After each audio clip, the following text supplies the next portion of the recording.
You're listening to LVB Podcast Show with your friend, advocate, and host, Alvaro.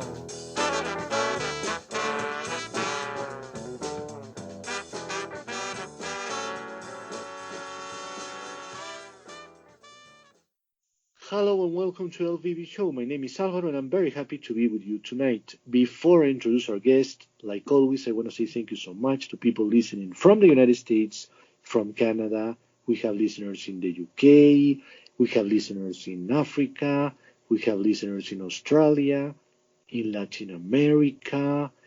Well, we have listeners in many places, I have to say, thankfully so. Okay, it has been a long time since I last interviewed someone from the UK. I'm excited about it. I really like to interview people from the UK. I have good friends in the UK as well. So this time we're going to talk with Carla Savage. She's a blind lady from Kent. And she's going to talk about technology. She's going to talk about exercising. She's going to talk about horseback riding and so many other things. She loves to talk, and as you know, so do I. So it's going to be an interesting talk. Carla, thank you so much for being with us tonight.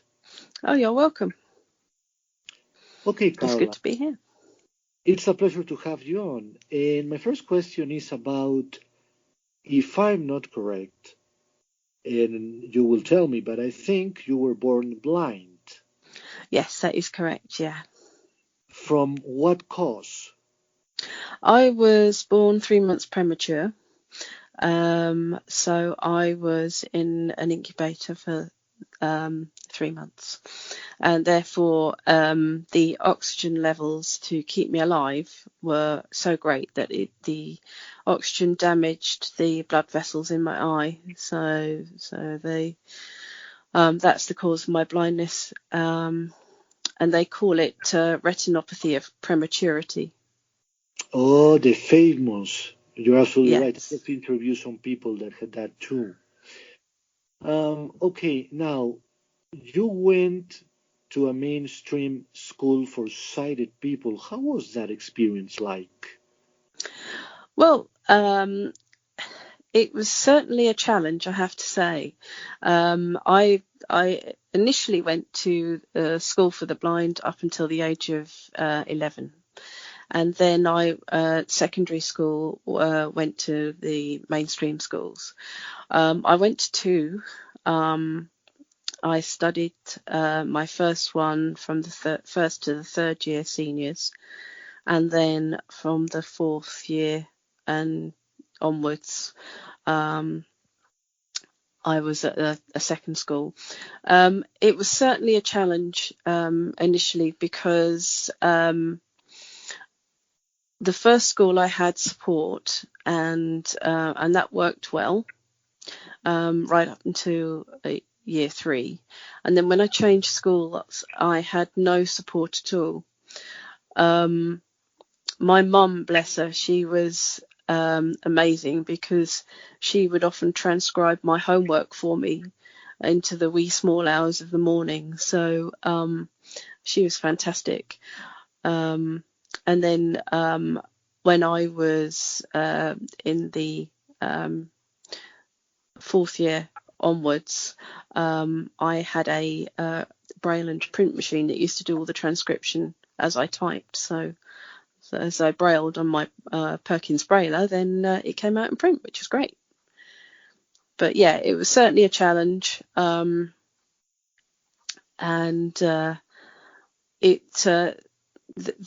It was certainly quite difficult with things like sciences and stuff like that, because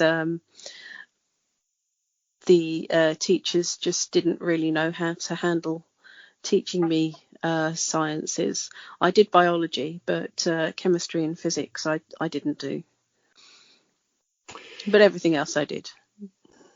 Wow, that is interesting. And we're going to go back to education for blind people and visually impaired people because I think it's fascinating. And I'm going to have on the show someone from the University of Montreal, if I'm not mistaken, someone who does braille teaching and things like that, who's going to tell us about education for blind people as well. Now, after that, where did you study and what did you study?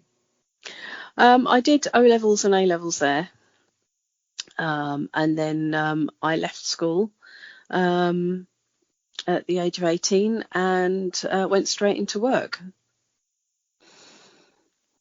You went straight into work at 18. I did, yes. Wow, that's powerful. And what did you work at? Well, I'm actually still there, believe it or not. I actually went straight into the civil service, and I work locally, and I work for the Department of Work and Pensions. Okay, Carla, tell us about that, meaning working in an environment where there were many blind people at the time, or you were the only one?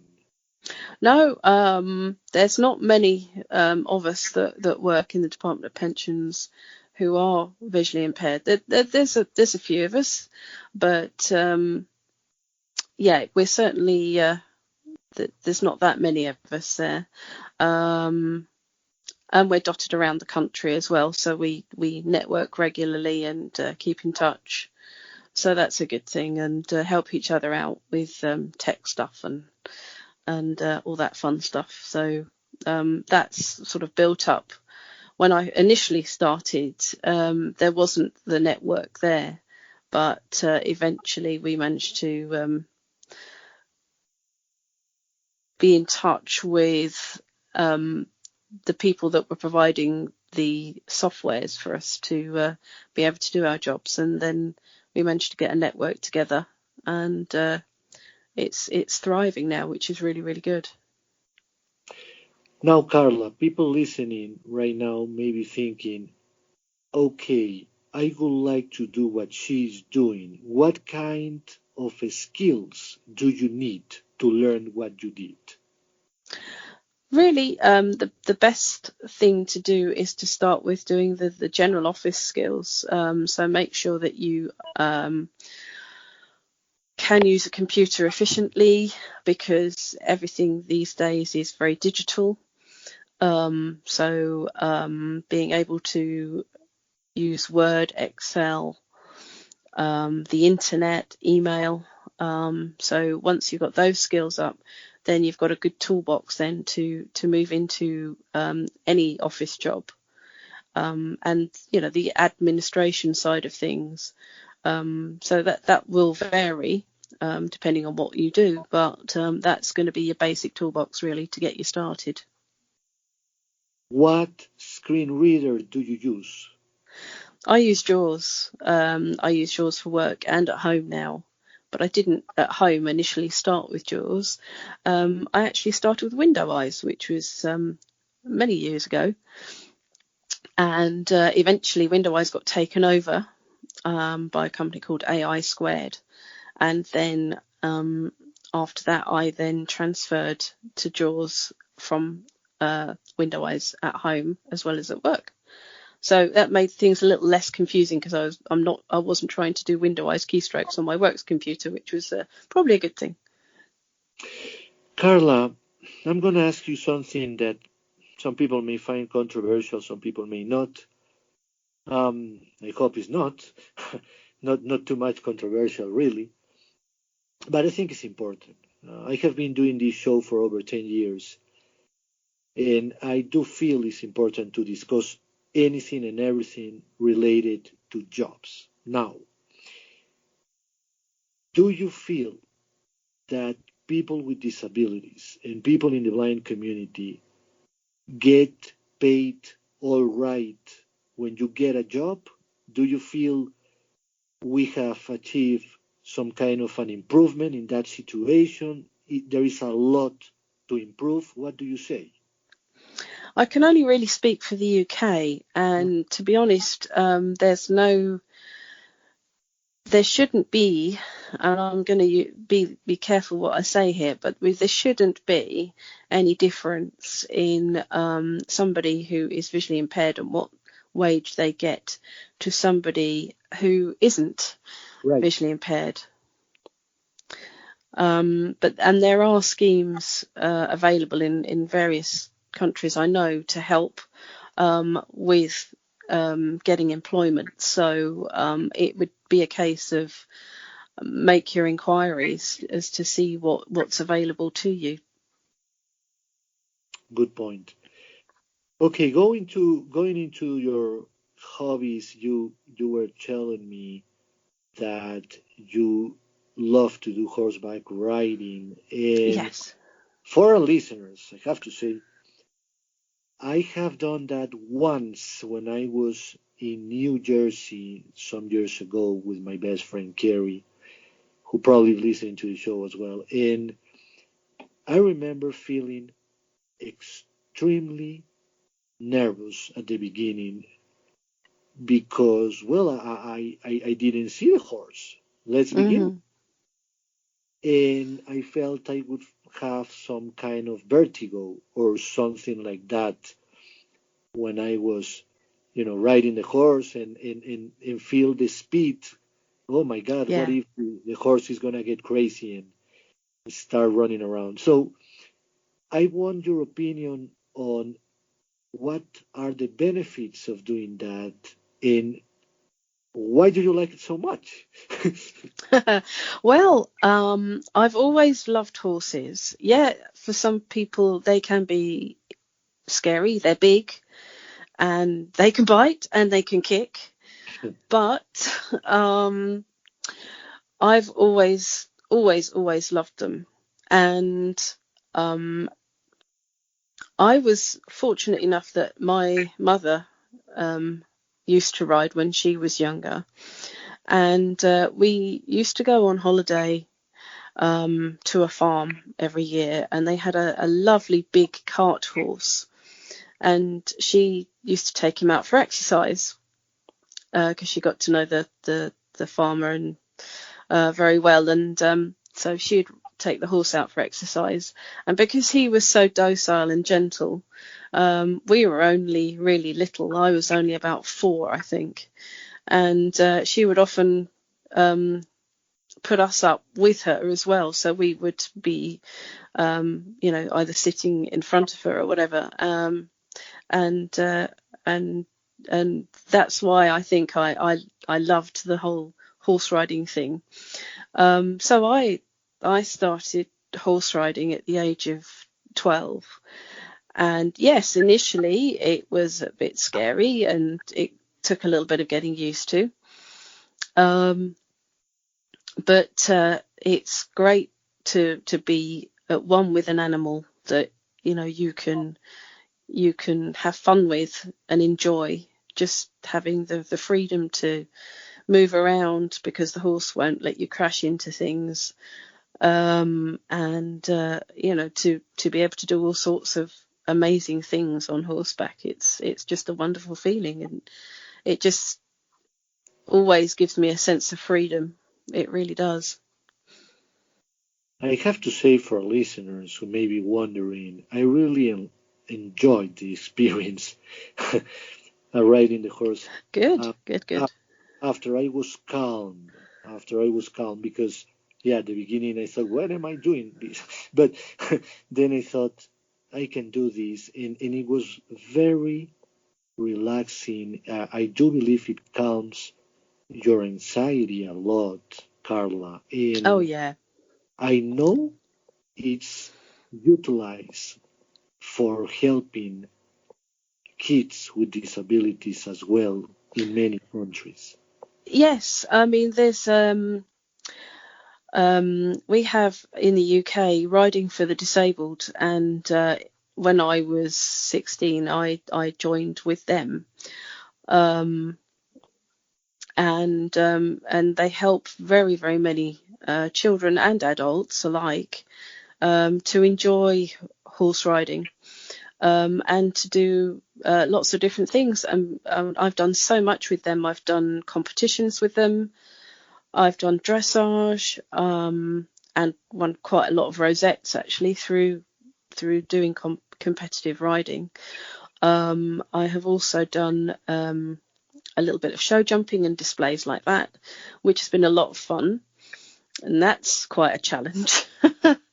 um, So, and I've also done endurance riding, which is where you ride to a time. You have a set course that you have to ride, and it's outside, in fields and on farmland. And the way I would do that would be, as I've no sight at all, I would ride with somebody, and she would carry a bear bell, and I would follow the sound of the bear bell. So I was obviously still in control of my horse, but following the sound of the bear bell, and she would tell me, if there are branches or whether the ground went up or down or anything like that I needed to know so that I could manage it. So, and that's what we would do. So that was quite fun. Carla, I said to you before the interview that I would have more questions to you because I love to listen to what guests are saying and be able to interact with those answers. And I need to do a follow-up because it feels great and it feels very inspiring, to say the least, to hear someone who has been blind all her life and she has been able to do so many things in life. What has been the key, you think, in your life to make sure you enjoy life to the fullest and you don't think too much about, I may have a disability, but I have so much to give and so much to do that I can do whatever I want? Because that's one of the reasons of this podcast. I want to raise awareness about all the things that you can do and how important it is to be confident, have self-confidence, and be sure that you are able to do millions of things, literally. Oh, absolutely. I think for me, I think you have to just not be put off when people think that you might not be able to do something. If you think you can do it, at least give it a try, because okay, you might have to adapt things to make it work for you, but at the end of the day, if you can make something work and run with that, I think that's going to be something. I've done a lot of things, say for example with the dressage. Now the way that dressage works is that you have an arena, and it's a very big arena, and around the edge of the arena, which is like an oval shape, you have letters. Now for somebody who can't see, you're not going to know where those letters are. So there are two ways that we approached this. You could either have a person standing at each letter, and as you ride towards them, they will say the letter to you, so you know exactly what that letter is as you ride past them, so you know where you are in the arena. And the other way that we dealt with that was we got a company to make talking letters, as we called them. And what they were boxes, and you would record the letter into the box, and it would just keep playing it and playing it and playing it until you switch the box off. It sounded horrible for anybody who was listening, because it was just this cacophony of sound. It was horrendous, but at least it made me able to compete, and I could maneuver my horse around the arena, and I would know where I was at any given point. So long as, obviously, if we're outside, which generally we were, that the wind wouldn't carry the sound, and that was the danger, that it would carry the sound away from you, and then you could potentially lose where you were. And the other thing I would do, obviously, if I was riding pairs dressage to music or something like that, the other rider would wear the bear bell, so I'd know where they were. So you can adapt, and that's the key, to be able to adapt to situations to make it work for you. And that's the important thing. And just to go with it and be confident and go, let's try this. Now, Carla, many questions comes to mind. But one is, okay, so Carla decided to get a guide dog. My question is this: some people doubt about getting a guide dog, and they say, you know what, I'm gonna stick to my cane and just walk that way. What do you say to those people who are afraid of getting a guide dog because they think it's complicated, they think it's more work for them to be always aware of the dog and how do I take care of that and blah, blah, blah. What do you say to them? Because this is interesting and it's a subject that I always hear on message boards and WhatsApp, Facebook, etc. People thinking, should I or shouldn't I get a guide dog? It's a difficult one because I don't think having a guide dog suits everyone. For starters, you have to be a dog lover. It always helps. And, you know, the dog, to be fair, is going to take work, because not only do you have to work the dog, but you have to interact with it, play with it, feed it, walk it, all that kind of thing, and generally care for it. Whereas obviously a cane, you're just reliant on the cane to get you from A to B, and then you put it away and you don't have to think about it again. But I think certainly for me, and I can really only speak for me, and it would be up to the individual to decide really, but a dog gives you so much more companionship. It's your friend, it's your best mate. You're going out with your best friend every day, and that is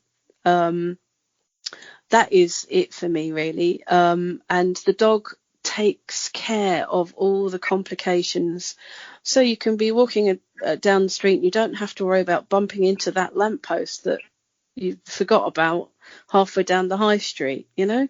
So the dog just avoids it. Yes, you work as a team, and yes, you have to go through the training, but it's certainly for me a lot more relaxing than walking around with a long cane. That I can absolutely say. I've been a guide dog owner now for over 30 years, and I dreading the day I have to go back to a cane full time. I really am. Carla, I have to ask this. Mm, I have always thought this. When you become so close to your guide dog, what happens when they have to live your life? What happens for you emotionally, and how do you deal with that? And you say, okay, let's move on. I need a new one. I have certainly with my experience, I have had 4 dogs now. My first one, unfortunately, had to retire early because she had cancer. And I had to make the very difficult decision that I could not give her 24/7 care because I was going out to work every day. It's a very hard wrench, and but I had to put my emotions on hold and do what was best for her. The other 2 have retired and have stayed with me, and continued to be well cared for pets after they have finished their work. But certainly when you have to say goodbye to your dogs, it really is a wrench, and because there's so much part of who you are. You've built up a tremendous partnership over the years together, and it's hard. It really is hard. It's like losing a member of your family. It really is. And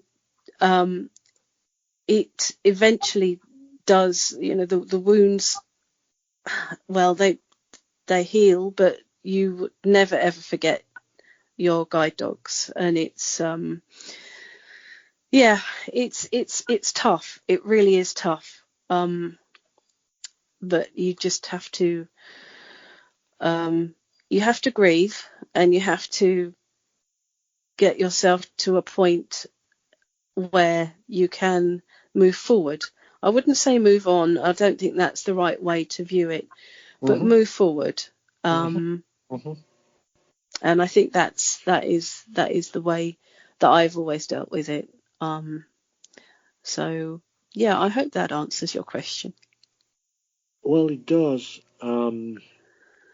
And I think that what you say is very important for people. Sometimes I hear people saying, "My guide dog has to go now, and I'm gonna get one tomorrow." And sometimes I wonder, geez, so soon? Shouldn't you grieve a little bit? But I know every person is different. Absolutely, yeah. Everyone is, and everyone deals with it in their own way. And some people can't have a dog after they've lost one, and that's perfectly understandable if they get to that point. But and everyone handles it differently, so it's one of those situations. But for me, I've had to recognize the fact that once you do lose your dog, I have to take time, and I have to to grieve, and then then I can. And I might have to be honest, when I have lost my some of my guides, I've still been working with another dog, so and that can then also transfer onto the dog that's currently working, because they know that you're upset, and they pick up on that. So again, you have to be aware of that. It's a tricky situation that you have to handle the best you can, and some people need to speak to people to help them through it. Some people just take time themselves to get themselves through it. So there's no right or wrong answer here, really. Right. Now, I know one of your hobbies is to exercise. You like to stay in shape, as we all should do that. So my question is, why should we, and how do you do it? Well, I think why? I think it's good for the feel-good factor, certainly.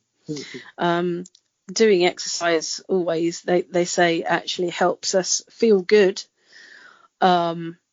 which is absolutely great. It's also benefits our health, and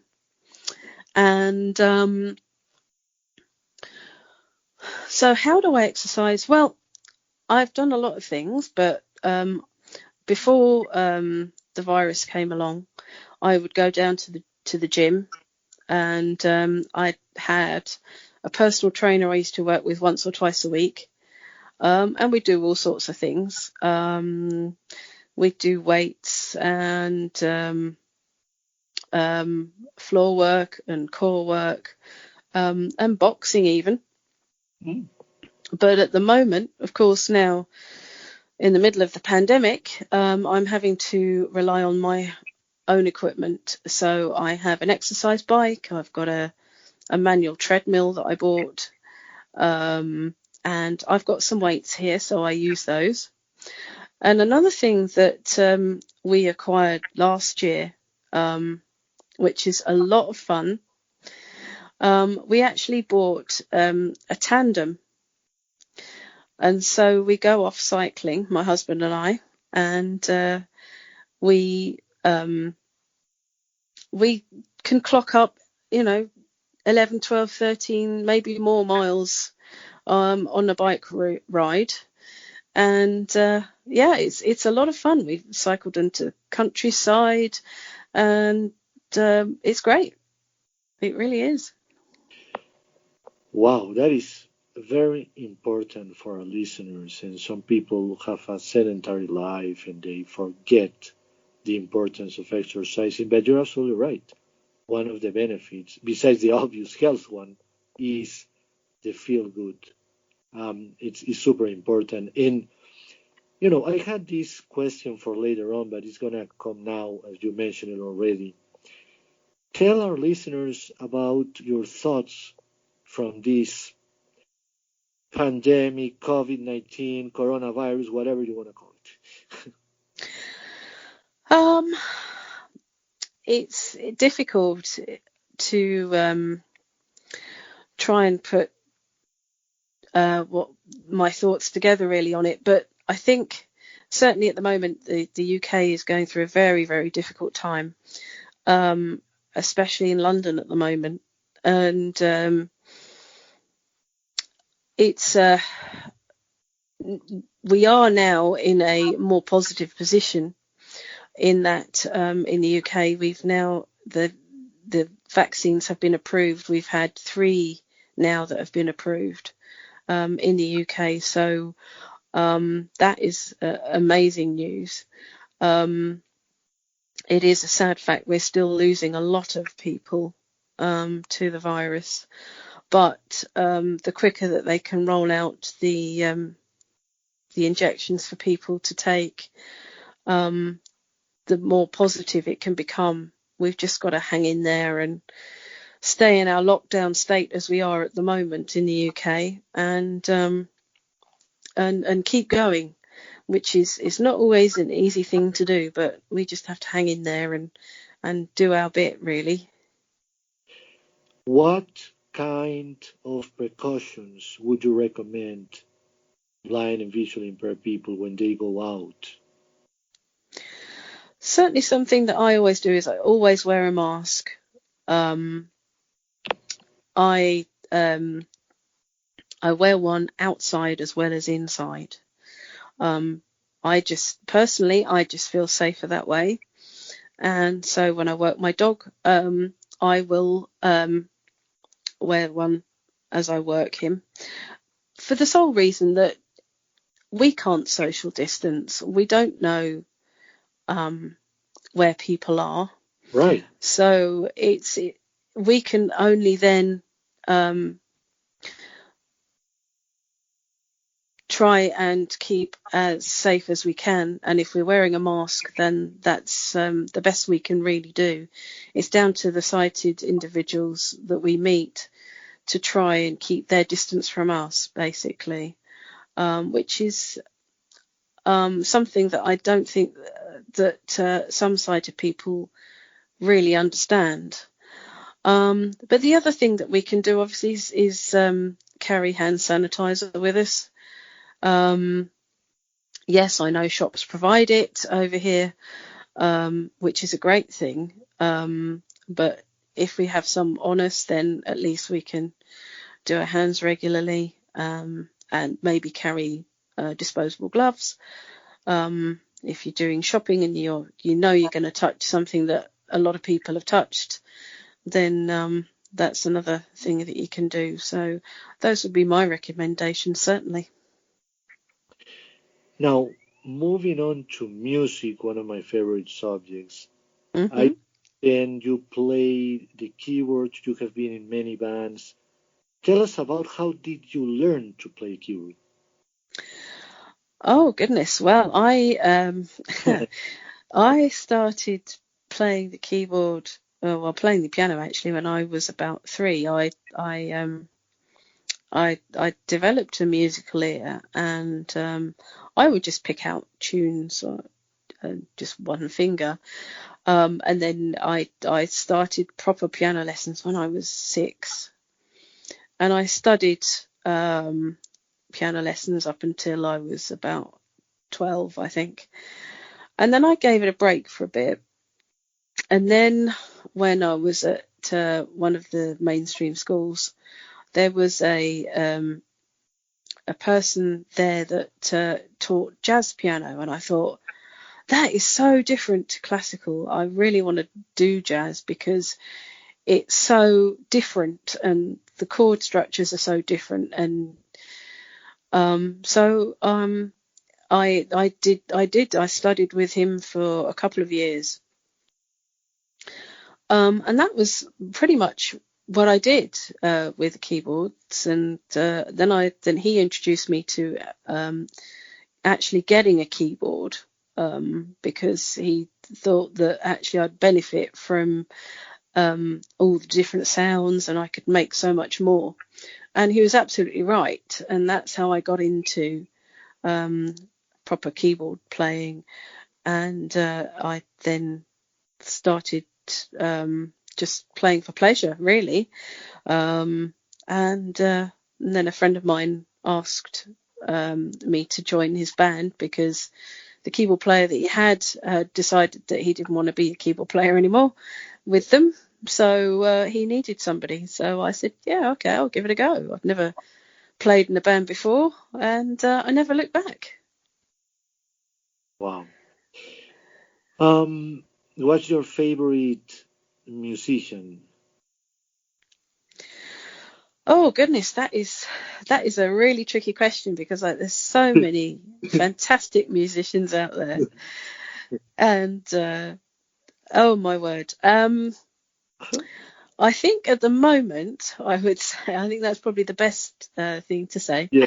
At the minute, I think for the actual music that I like, that I really identify with at the moment, for classical, would you believe, would be Ludovico Einaudi.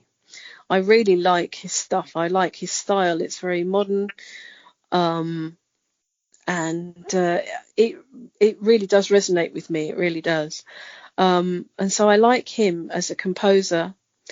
But for a really good musician, I have to say, for the guitar, well, there are two that I really like who are guitarists. One is a rock guitarist called Joe Satriani. Oh, the famous. Oh yeah, and so I'm a bit of a rock chick, but I also diversify, and I do classical as well. And the classical guitarist that I really like, and I think her technique is amazing, is Sharon Isbin. If you listen to some of the way that she plays, there's a beautiful piece that is so relaxing and soulful that is by Andrew York, called Andersea, and it's on the album Journey to the New World, and I recommend you listen to that track. It's absolutely beautiful, and she makes that guitar do things that I really don't know how she does it. It really sings to your soul, and I recommend checking that out. I really do. Oh, I will for sure, and our listeners will too. Now, do you like someone like Santana or Gary Moore? Oh yeah, I listen to a lot of the other rock musicians, and so I'm open to most things. To be honest, I'll give most things a listen. Even prog rock like Dream Theater and stuff like that. So yeah, I listen to all sorts of things. Well, I have to say for our listeners, and having a person from the UK, have to say my favorite, and I'm gonna say singer of all time, always will be George Michael. And I was able to see him live in Spain, and I'm telling you, Carla, it was unbelievable. I'm sure. He really will be missed in this planet because he had a way, he really had. So Yeah. and I mean, for our listeners, I love a lot of musicians from the UK, the Commoners. I grew up with music from the Commoners, Pet Shop Mhm. Boy, Dire Straits, Alan Oh Parsons, yeah. Yeah. you name it, you name it. But yeah, music is one of my passions. And for Carla and for our listeners, coming up probably in February, hopefully, I'm gonna do an interview with a blind hip hop artist who has a new album out, and we're gonna go through his album together, so people learn how blind people do music, and the CD is out, and you can find it on Spotify. So we'll be checking that out soon. Um, Excellent. yes. Um, okay, now I go to my last question, which is a very powerful one because I love technology as well. Many things to say about technology, Carla. What kind of smartphone do you have? I use an iPhone. It's in fact, I have two. Um, well, three actually, but two in use. I have an iPhone 8 and an iPhone SE 2020 that I'm currently talking to you on. Really? Huh. Hmm. The sound quality is very powerful, I have to say, for listeners. Um, okay, what do you dream the iPhone will have someday that it doesn't today? And what's the best that you have discovered with the iPhone already? I think it's difficult to say where the iPhone's going to go. Uh-huh. Um, I mean, there's so many things that it does already. It's your sat nav, it's your basic clock and your calculator, but it's also a connection to the world. You can surf the internet, you can use WhatsApp and Skype and everything else. So it's so much more than just a phone. It's just incredible, and I love it to bits. I really do. Um, the fact that it integrates with an Apple Watch is brilliant for me because, as we've already said, because I like doing exercise, I like to challenge myself, and the Apple Watch gives me challenges to do every month, which is brilliant because it keeps me motivated. So that's a really good thing. And of course, I use the iPhone for that too, for fitness, because I've got fitness apps on there. So I use it for that. Um, so it does so much. So it's quite difficult actually for me to say what would I like it to really do, because it does a lot of what I like it to do already. The fact that I can read my books on there, although I don't actually, to be honest, now. Uh,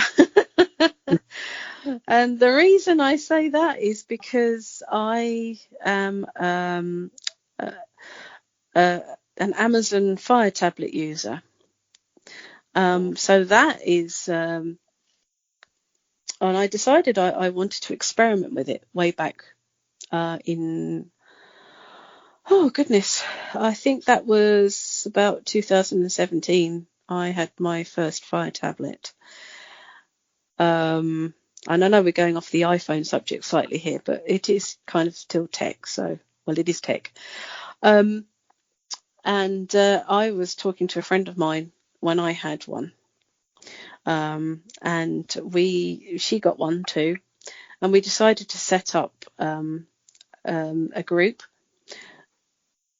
of like-minded individuals that wanted to experiment with the Amazon Fire tablet. So we set up a WhatsApp group.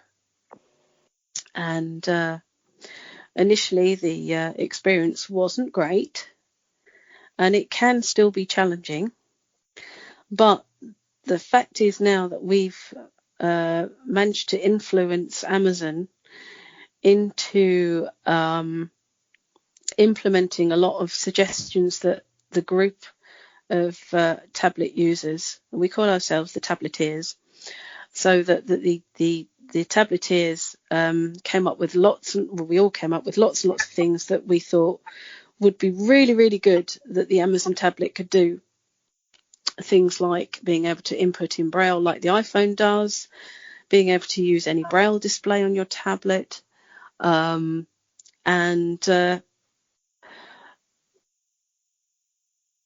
other sorts of things, like being able to manage email on there a little bit better than you can at present. And there's still a long way to go. It's still not perfect, but we can still do a lot of things with the tablet. So it's getting there. It's not as good as the experience you get on an iPhone or an iPad, but we're getting there with it, and we can do Zoom calls and things on it that we didn't used to be able to do. So it's becoming a very valuable tool. It certainly is. And of course, reading books, that's always good on the tablet, and being able to read them on a braille display is even better, because I love the fact that I've been able to go back to braille, which is brilliant. Now, Carla, let's talk about the price. How much is it? Well, the tablets are a lot cheaper. I couldn't tell you in dollars, but certainly in the UK, it's the Amazon Fire 7 tablet is just under £50. Oh, wow. Yeah, it's really quite cheap. And the larger ones, the 8-inch, I think they're just over £100. I'd have to check the price for you, but they are they're just over the £100 mark. So and sometimes if they're on a sale, you can get them under £100. So it's way cheaper than getting an iPad. Of course. And Carla, okay, let me think for our listeners. Would you be able to do a Skype call, record a Skype call in terms of accessibility, do you think? I should think so. I don't see why not. Aha. So it has a screen reader built in, I guess. Yes, it does. It has voice view. Okay. And to be honest, I've not tried Skype on there, but you got me thinking. I'll have to give it a go, won't I? But yeah, it has voice view, and a lot of the gestures are very similar to iOS. Mm-hmm. There are some differences because it uses a version of Android. They've tweaked Android a little bit for their own use, have Amazon. So some of the gestures are a little bit different than you would get on Android. So it's kind of a mixture between the two almost. But yeah, I mean, you can do Zoom on it, so why not Skype? You're absolutely right. That's interesting. I always have had a question because I have never had a tablet. There was a time I almost bought a tablet, but at the end I said no. What would be the reasons to get a tablet when you have a laptop computer and you have an iPhone? Well, I can only really give you my reasons. And the reason initially was to experiment to see how well it would perform with voice view. But since then, I have found that having a tablet has made it much better for my iPhone, because I've been able to take some off of the load off of my iPhone to be able to read books, to be able to watch TV. So, I've got Apple TV on there and BBC iPlayer on there, so I can, use that for watching TV on Netflix. So I don't have to use my iPhone for that. And that's a really good thing. And I can play stuff from Dropbox on there. that I've put from either the iPhone or the laptop. So yeah, it's basically my tablet is my media player. Okay, two questions regarding that. One, how good is the battery life? Actually, the battery life is really, really good. It lasts for weeks. It really does. It's amazing. I can usually probably get 2 to 3 weeks out of it. Really? Yeah, That's powerful. it is. The sound quality?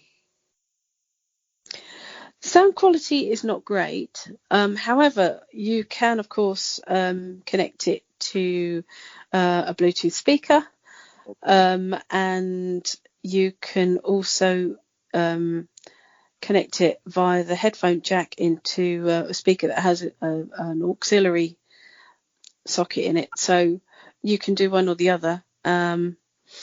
And I generally use Bluetooth, to be honest, and because it's easy, and it's really good. And then you can really turn the volume up, and you can play music on there, and you're well away. Now, the storage is like 64 gigabytes, or how much? Yeah. You get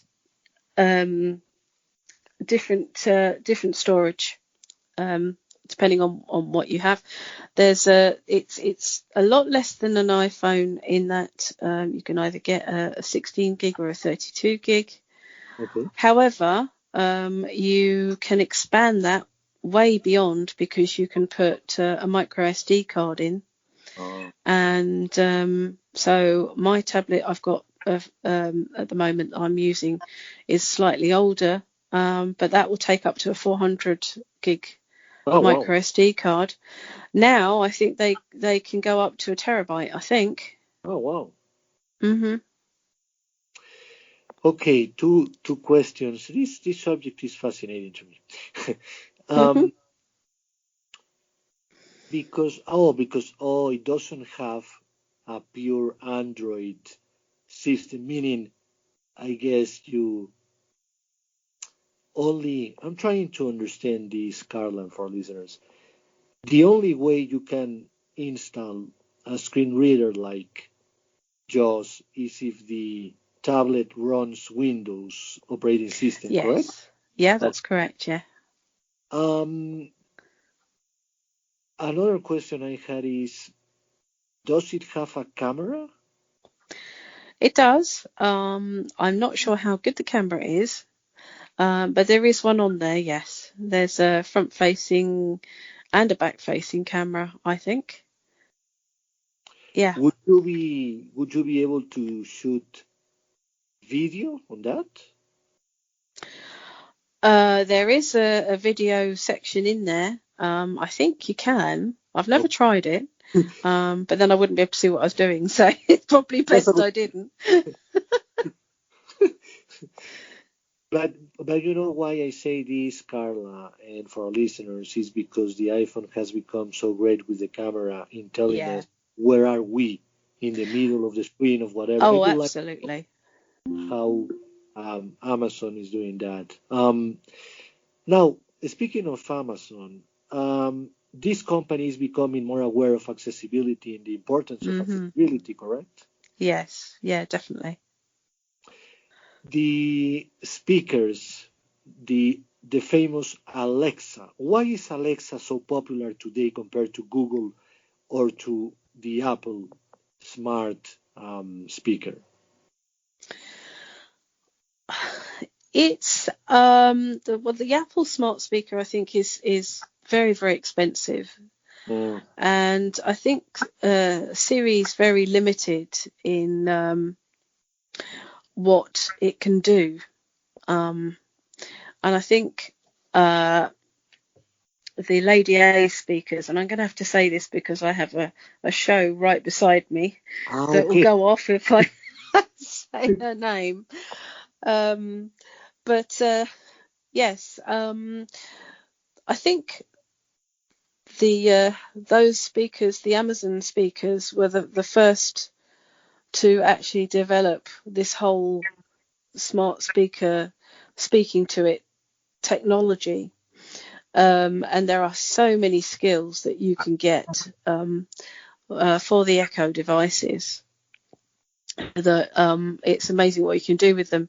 And so many people have done so much programming, so you can do loads and loads of things. And the fact that you can just talk to it and get it to do stuff is just easy, isn't it? Yes. But the unfortunately the Google ones, they're good, but you can't always, and this is what I found, you can't always find what you want to be able to do with it. It's not as intuitive. Mm-hmm. It's great for asking questions, asking interesting facts and things that you want to find out that you would normally do a search for on the internet, and just ask Google to give you those answers, which is brilliant. And that's where the Echo devices aren't quite as good. But what is lacking in one is really great in the other. So they certainly do complement themselves. I've got two of them up here. I've got the Google Mini and I've got the Show 5. So both sitting right beside each other, which is great. And the other good thing about the Echo speakers, of course, is that you can, and you can do this with Google also, but the Echo devices give you more choice, is that you can connect them and create a group throughout your house. So we have one downstairs, we have one in the kitchen, and we have one up here in the other room upstairs. And we've created this whole network so we can play music throughout the house.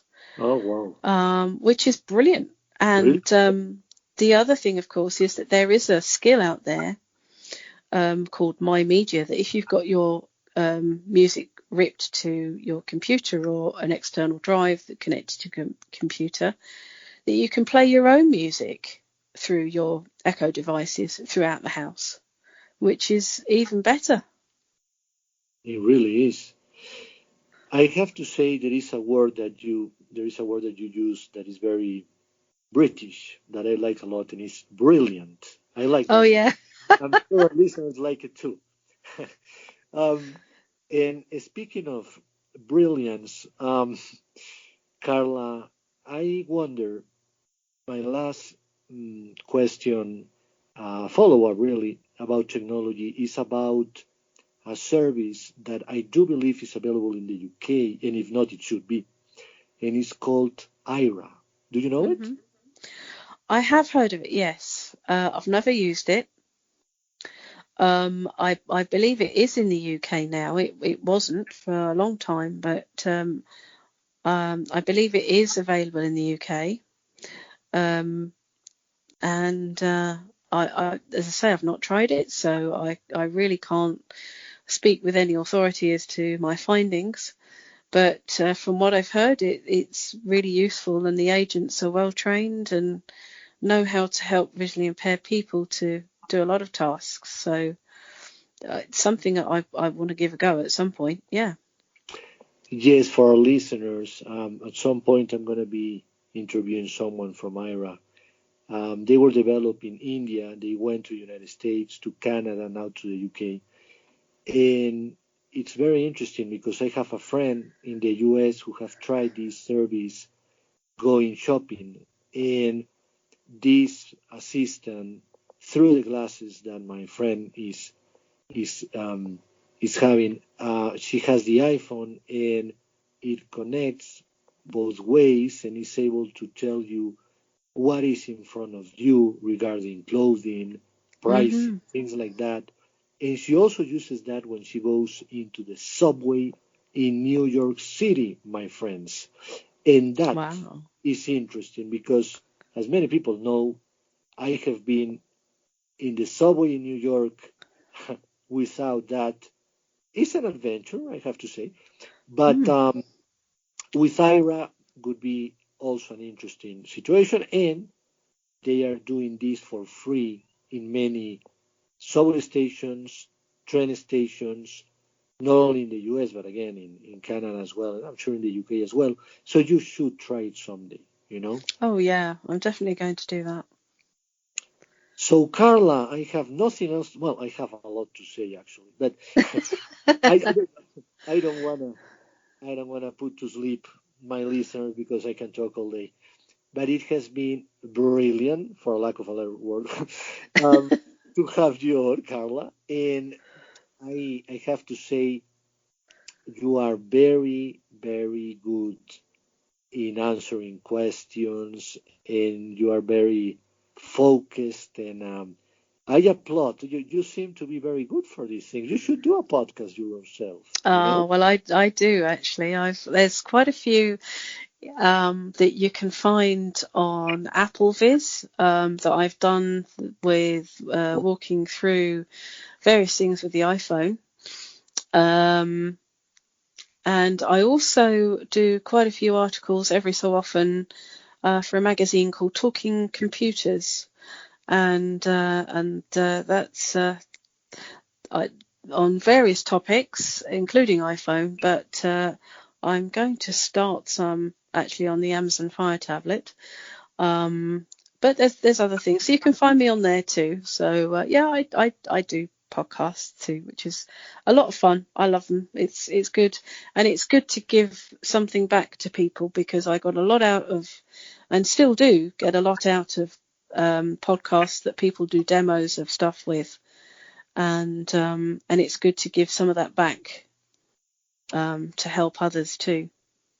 I agree with you. And for our listeners, I have done interviews with Applebee's guys, and they are wonderful, I have to say. Mm-hmm. So, Carla, how else can people reach out to you? Do you have a Twitter or something else, an email, whatever you want to give? Sure, yeah. I mean, if people are interested in anything that I've said tonight, of course, yes, you can get in contact with me by email.